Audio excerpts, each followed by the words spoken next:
Saudara kita yang terbaring di rumah sakit hari ini, sayup-sayup suara azan dari masjid rumah sakit masuk ke telinganya.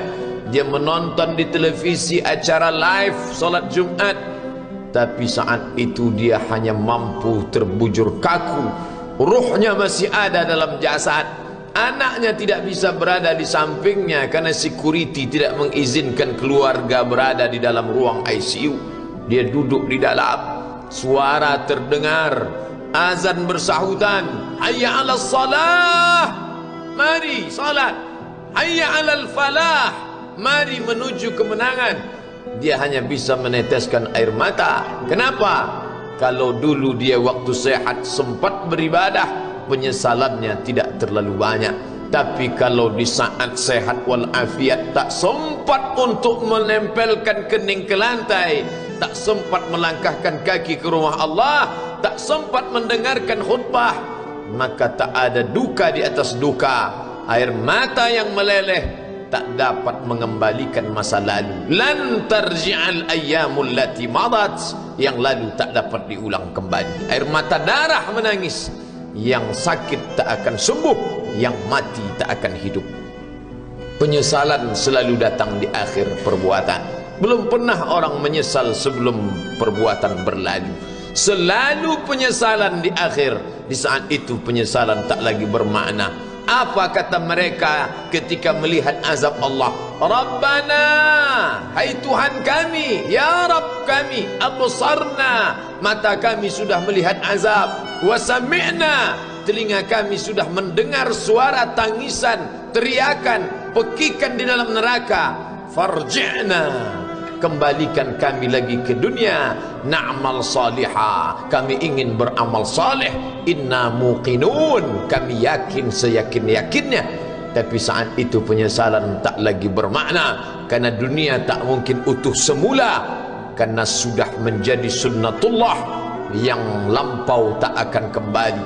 Idza sama'un fatarat, langit terbelah, wa idzal kawakibun tasarat, planet-planet bertabrakan, wa idzal biharu fujirat, lautan diledakkan, diletupkan, wa idzal quburu bu'asirat, semua yang dikubur dibangkitkan. Alimat nafsum ma qaddamat wa akharat, disitulah orang baru sadar apa yang dulu pernah aku lakukan. Wa qadimna ila ma amilu min amalin, semua amal mereka kami tunjukkan, kami datangkan. Ini amalmu, ini infakmu, ini wakafmu, ini sedekahmu, ini salawatmu, ini bacaan Qur'anmu, ini zikirmu. Tersenyum mata melihat amal. Faman ya'mal mithqala dzarratin khairan yarah. Tapi jangan lupa, apakah yang dosa-dosa itu dilupakan begitu saja? Yang buruk pun akan nampak juga. Faman ya'mal mithqala dzarratin syarran, sebesar ujung rambut, sebesar telapak kaki semut yang hitam, di atas batu yang hitam, di tengah malam yang kelam, di dalam samudra yang gelap, akan ditampakkan juga pada hari itu. Yauma tublas sarair, segala rahasia ditunjukkan, dan mata akan melihat dengan penglihatan yang nyata. Mulut tidak lagi bisa menjawab. Al-yauma nakhtimu ala afwahihim, hari itu mulut kami kunci, karena mulut itu yang dulu pandai mencari-cari alasan, bersilat lidah, maka hari itu lidah dikunci. Wa tukallimuna aydihim, tangan mereka kami buat bicara. Wa tashhadu arjuluhum, kaki bersaksi. Apa yang akan dibicarakan tangan, apa yang akan dipersaksikan kaki? Bima kanu yaksibun, semua yang pernah dilakukan di masa yang lalu. Berapa atasanmu sanggup memberi gaji sehingga begitu enteng kau tinggalkan solatmu? Apa yang dijanjikan istrimu sehingga begitu enteng kau berikan yang haram, hanya rayuan sesaat, padahal dia pun akan meninggalkanmu sebelum masa tua tiba? Apa yang dijanjikan anak-anakmu? Ayah, kami akan menjagamu di hari tuamu nanti, maka berikan kami yang kami inginkan, belikan kami rumah yang besar, belikan kami kendaraan yang mewah, nanti setelah hari tua kami akan menjagamu, kata mereka. Tapi setelah kita tua, dosa-dosa begitu banyak terkumpul, mereka pun meninggalkan kita di panti jompo yang penuh dengan kesunyian, hening, sepi. Suara cucu tak terdengar menangis karena mereka pun malu mengakui kita sebagai orang tua. Suapkanlah yang haram ke mulut mereka, berikanlah yang batil ke dalam perut mereka. Itu hanya akan menjadi azab di dunia sebelum hari kiamat tiba. Ish ma syi'ta, hiduplah sesuka hatimu. Ish ma syi'ta, apa yang mau kau makan, makanlah. Apa yang akan kau bekerjakan, kerjakanlah. Fa innaka mayyit, tapi ingat, kau akan menjadi mayat, kau akan mati. Semua akan diminta pertanggungjawaban di hadapan Allah Subhanahu wa ta'ala. Hari ini orang boleh tertawa, hari ini orang boleh merasa dunia dia yang punya, tapi sampai masanya yang hijau akan berubah menguning, yang kuning akan mati, yang mati akan menjadi debu, yang debu ditiup angin hampa tak bermakna. Lalu apa yang akan dibawa menghadap Allah Subhanahu wa ta'ala? Amal saleh. Kalau pernahlah mulut itu membaca sepotong dua potong ayat sebelum berangkat bekerja, kalau sempatlah masuk ke kamar mandi mengambil air wudhu, solat sunat duha sebelum berangkat bekerja, kalau sempatlah ketika duduk dalam suasana santai membuka iPad lalu dibuka Quran digital sambil melihat beberapa ayat merenungkan maknanya, mengingat mati, kalau sempatlah mulut mengucapkan subhanallah wa bihamdihi subhanallahil azim, kalau sempatlah anak istri dibawa ke masjid iktikaf mendengarkan pengajian, kalau sempatlah beberapa persen dari pendapatan itu dilimpahkan ke rumah anak yatim panti jompo masjid, kalau sempatlah beberapa meter tanah dibeli untuk pembebasan mendirikan rumah Allah, kalau sempat memberikan beberapa karpet untuk rumah yang selalu ditinggalkan, kalau sempatlah membelikan beberapa kilo beras untuk yatim piatu dan panti jompo, itu yang akan menolong di hadapan Allah. Adapun rumah besar dengan beberapa semen, dengan beberapa busi yang banyak, semua akan menjadi tinggal kenangan. Mereka akan menjual, membagi-baginya.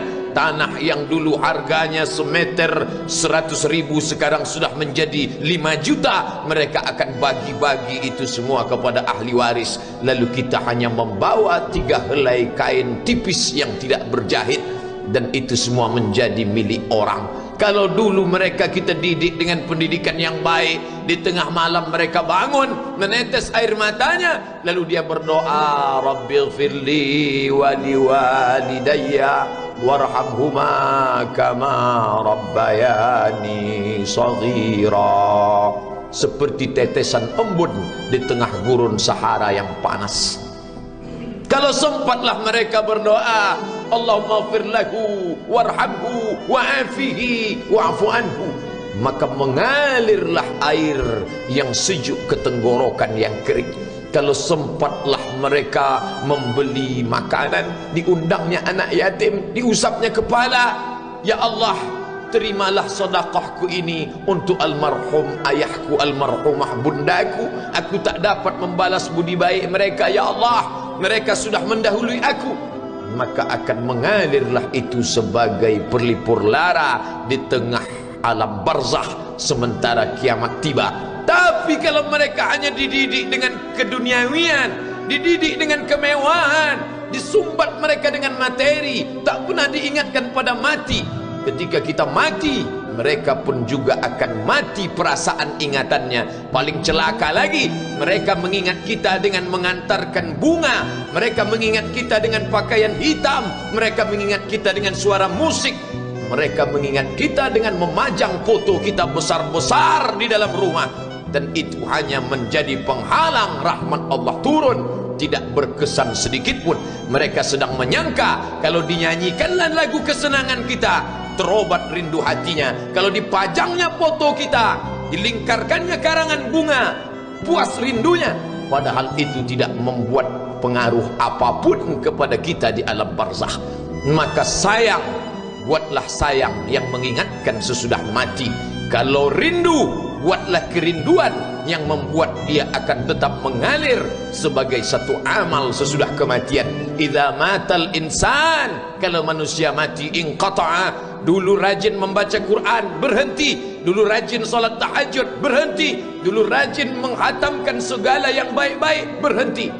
Tapi ada yang tetap mengalir. Di antara yang mengalir itu adalah shadaqatun jariyah. Sempat membelikan beberapa bungkus nasi, nampak orang tua di panti jompo menyuap nasi itu, menggeletar tangan mereka karena usia lanjut, menetes air mata. Kita bukan sedang melihat orang tua, kita bukan sedang melihat orang lain, saat itu kita sedang melihat potret diri kita 30 tahun yang akan datang. Di mana aku 30 tahun akan datang? Surga, kenikmatan yang luar biasa, tapi dia tidak akan dimasuki oleh orang yang biasa-biasa. Solat biasa, baca Quran biasa, zikir biasa, untuk mendapatkan yang luar biasa, maka itu bukan perimbangan ibadah yang fair. Hanya dengan solat wajib biasa, hanya dengan baca Quran biasa, hanya dengan zikir biasa, hanya dengan sedekah biasa, berharap akan masuk ke dalam surga yang luar biasa, maka sungguh bukan suatu perimbangan perniagaan yang seimbang antara makhluk dengan Khalik Allah Subhanahu wa taala. Khutbah Jumat ini kembali mengingat kita, mengajak merenung bersama. Kita ini mau kemana? Di sini untuk apa? Yang kita bawa menghadap Allah itu apa? Apakah nama, jabatan, kebesaran, harta benda ikut menghadap Allah? Tidak. Dia akan tinggal menjadi puing-puing kenangan. Yang akan dibawa adalah amal saleh. Makanya kita selalu berdoa selesai wudu, Allahumma ja'alni minat tawabin waj'alni minal mutatahhirin, ditutup dengan waj'alni min ibadikas salihin, karena orang yang saleh lah yang selamat dari kerugian, yang lain rugi. Innal insan, semua manusia lafi khusrin, rugi. Yang kaya rugi, yang punya kuasa rugi, yang ganteng rugi, yang punya anak rugi, yang punya istri rugi. Tapi ada yang beruntung, illallazina amanu, kecuali yang beriman, wa amilus salihati, dan beramal saleh. Itulah orang yang beruntung, karena dia akan hidup dalam kehidupan yang kekal abadi, membawa iman dan amal salehnya. Kalau sampai hari ini masih bersemayam di dalam diri kita, mari kita jaga. Dan kita berharap kepada Allah husnuzan, Allah menutup usia kita ini dengan husnul khatimah. Ketika itulah malaikat datang memanggil, menyambut, ya ayyatuhan nafsul mutmainnah, wahai jiwa yang tenang, irji'i ila rabbiki, kembalilah engkau kepada Tuhan Rabbmu, radiyatan mardiyah, engkau ridha kepada Allah, Allah pun ridha menerima engkau sebagai hambanya. Fadkhuli fi ibadi, masuklah engkau ke dalam golongan hambaku. Wadkhuli jannati, masuklah engkau ke dalam surgaku. Saat itu ruh keluar dari badan seperti tetesan air di hujung daun yang lembut menetes.